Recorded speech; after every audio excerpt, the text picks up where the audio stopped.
дека е машка професија, но не е. Можеме сите да заработиме исто, и мажите и жените. Што може еден маж, со сигурност може и една жена. Еве, јас сум чист пример како една жена која што сака и секој ден може да си каже дека јас можам и јас сакам и нема граници.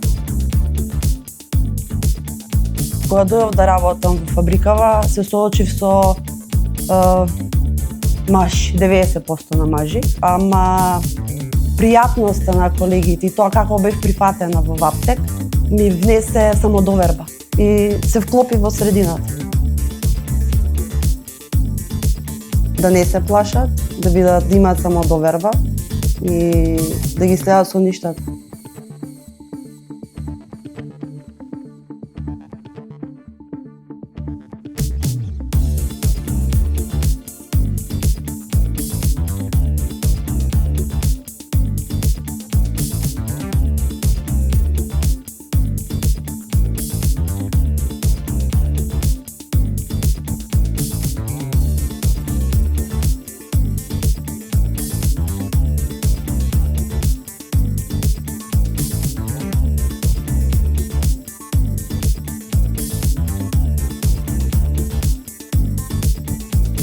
Не им се веруваше, не им беше јасно затоа што се уште има таа предрасуда дека девојчиња не можат, дека девојчињата не треба во таа насака да ја водат својата кариера, затоа што ја сметаат уште за машка кариера.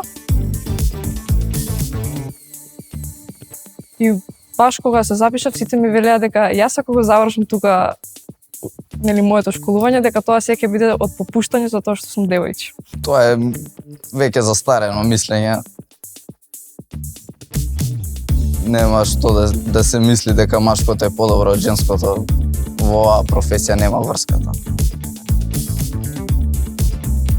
Кај нас се уште би кажал машка, иако не мора да значи, тоа е само доминирана машка. Мислам дека не е битно дали си машко или женско. Не постојат машки или женски професии. Мислам дека постојат само луѓе, граѓани, општество што не е создадено на тој начин да мислат дека постојат машки и женски професии.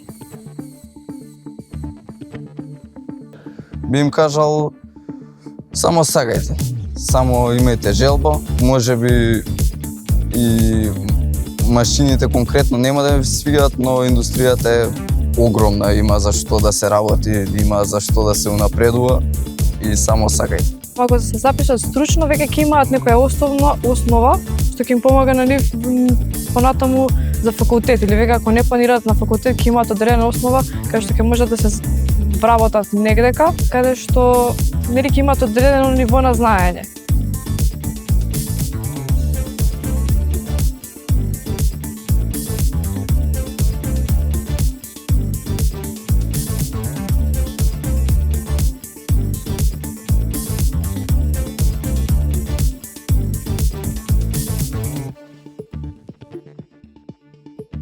Thank you.